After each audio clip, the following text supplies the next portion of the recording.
Rekan-rekan, apa sih perbedaan Vilak Dr. Tony dengan Vilak-Vilak yang dilakukan oleh dokter lain? Simak ya berikut. Oke, jadi setelah belajar dari 700 kasus Vilak, akhirnya saya sudah menemukan bagaimana men-treat fistula ani ini dengan menggunakan Vilak dengan lebih baik. Yaitu saya buatkan program.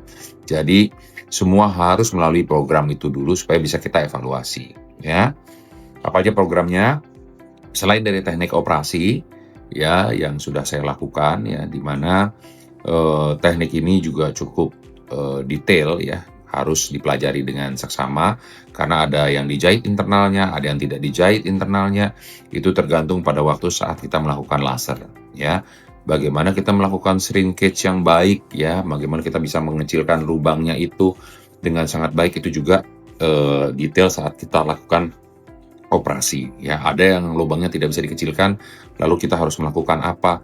Jadi variasi untuk operasinya juga banyak sekali untuk Vilak, ya. Bagaimana internalnya kalau tidak ditutup, bagaimana cara ngejahitnya. Nah, ini juga akan sangat berpengaruh, ya. Dan oleh karena itu saya memberikan program, ya. Jadi setelah operasi yang bagus tersebut, bagaimana supaya jahitannya nggak robek, bagaimana supaya nggak keluar ininya fesesnya dari lubang fistula. Nah, ini macam-macam yang programnya saya jalankan. Kalaupun bocor, bagaimana penanganannya? Itu saya sudah buat programnya, ya. Bagaimana kalau nggak kering? Kapan evaluasi dengan MRI dan lain-lain? Ini penting kita perhatikan, ya. Kalau memang belum ada program, ya memang ini akan sangat membingungkan. Kok yang satu dibeginikan, yang satu dibeginikan, yang satu begini. Tapi sekarang saya sudah punya program. 2 minggu pertama bagaimana, 2 minggu pertama gimana, bagi 2 minggu pertama bagaimana. Itu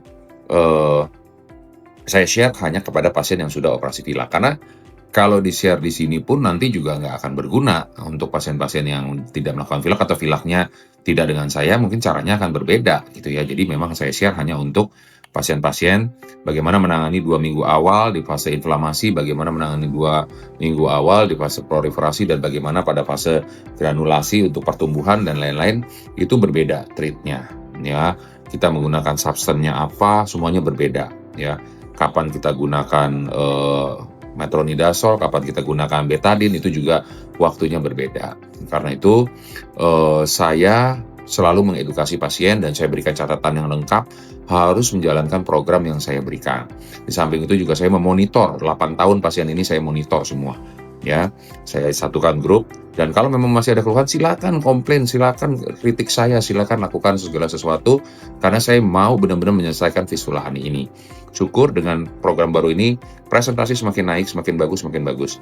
Yang belum sembuh juga masih ada, nggak usah kecil hati, nggak usah merasa sedih atau bagaimana, gagal atau gimana, karena pada prinsipnya mostly karena pertumbuhan jaringan itu tidak berjalan dengan bagus, karena kemampuan untuk menumbuhkan jaringan itu belum bisa dari tubuhnya sendiri.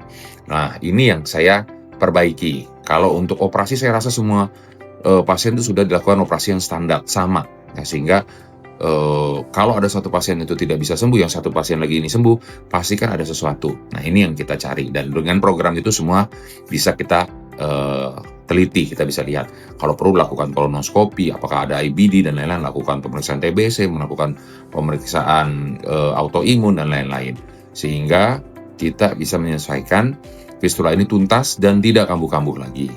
Itu saja. Terima kasih, saya Dr. Tony.